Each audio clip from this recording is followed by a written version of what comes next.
thinking seriously about the practical approach to mobilizing to curb insecurity.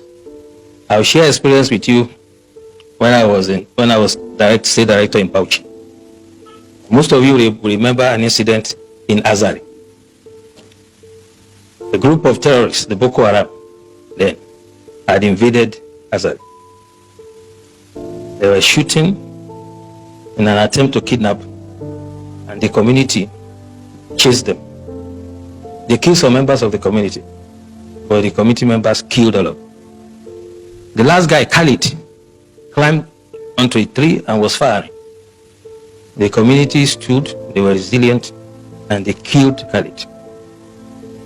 Since that day, there has not been one terrorist attack in Azari. As a matter of fact, the former head of state, General Ibrahim Badamasi Babangida, said, and I quote, "If we want to stop or curb this terrorism, we shall emulate the Azari example."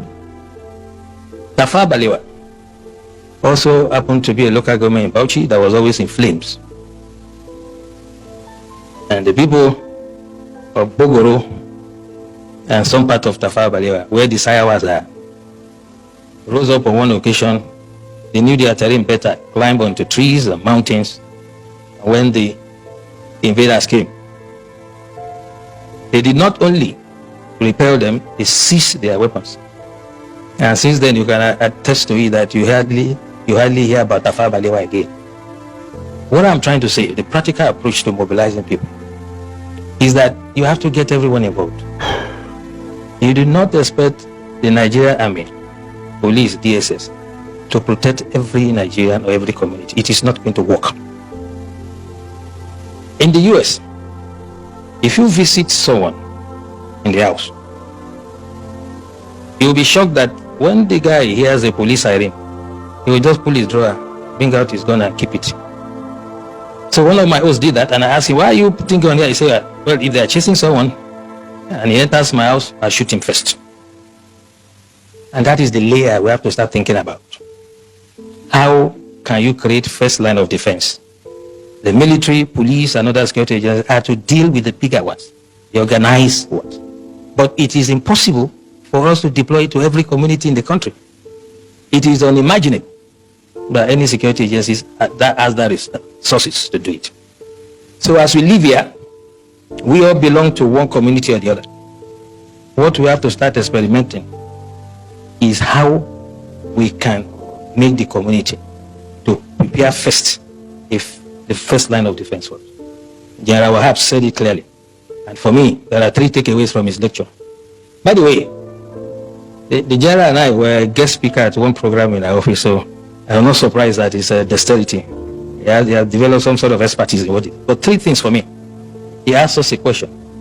What is our own culture? Our culture is communal. We do things together. Festival together. Ceremonies together. Wedding ceremony, whatever. So why can't we fight some miscreants, some charlatans among us together? The community should say, "You cannot come here. This is what Tafawa Balewa has done. If you go to that community to attack them, you'll be sorry for yourself." I challenge anybody to try it. And this is the way we have to do. We have to allow some level of armament for the communities, and they can serve as the first line of defense. Second takeaway from what the general said, whole society approach is not the first time we are hearing. But what I'm saying, the way to do it is when we live here, those of us who have some influence, the elites in society, discuss with your communities, come to us, get some sort of approval and guidance, and then we can stop these criminals. You can imagine you call sector, let's say sector 4 or whatever, sector of the army, to come to this community if there's an attack. Before they even arrive there, they attack another community, what happens? This is what we should take away from it. And lastly, he said something very instructive. By the way, I like Osman. He knows who to give time. Have you seen him around here? He has advised himself.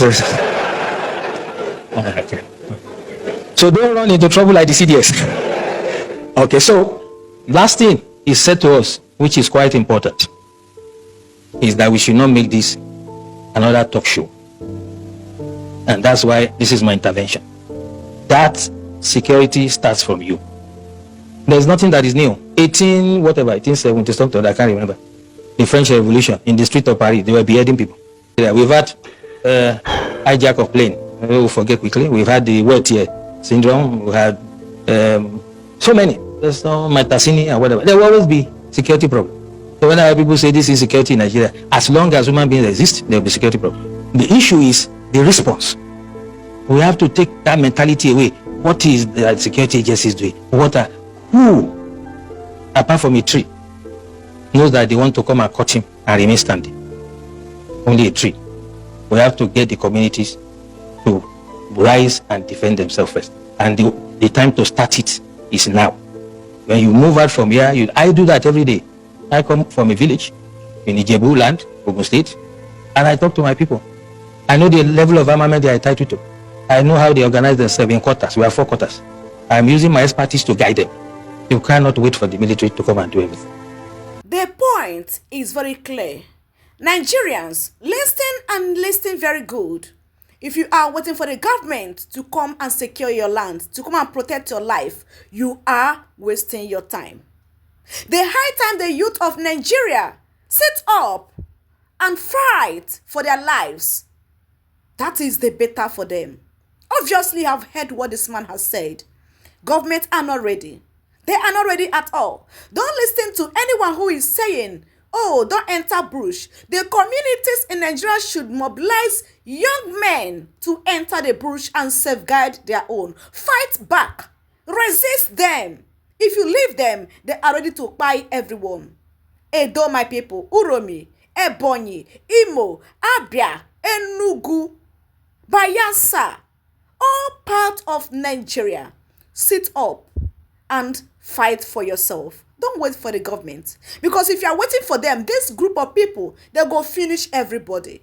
They'll go sweep everybody come out. You guys have heard what this man has said. And he said only by the truth. Because if you keep on sitting and be shouting government will never come. They will not come. If you sit and be waiting for them to come and fight for you, my dear, this is Nigeria.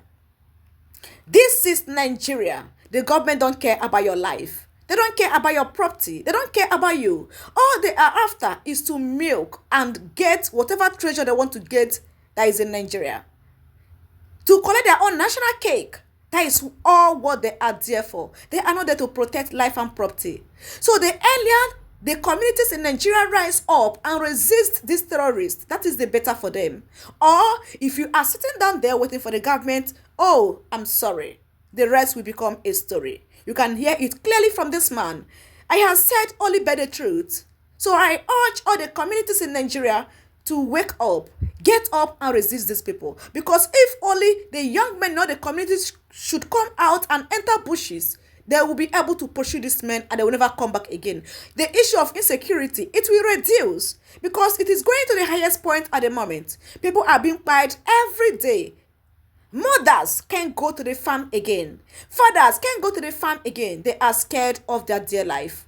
Indeed, there was a country called Nigeria. My people, based on what this man has said and my own little contribution, what do you think? Share with us your own thoughts at the comment section. Don't forget, for more updates, please do well to subscribe and turn on your bell notification. Do you agree to the fact that communities should mobilize young men to enter bush and fight for their lives? Or do you think they should wait for the government to come and do the needful for them? Share with us your own thoughts at the comment section. And as you do so, may God bless you. Thank you so much for watching.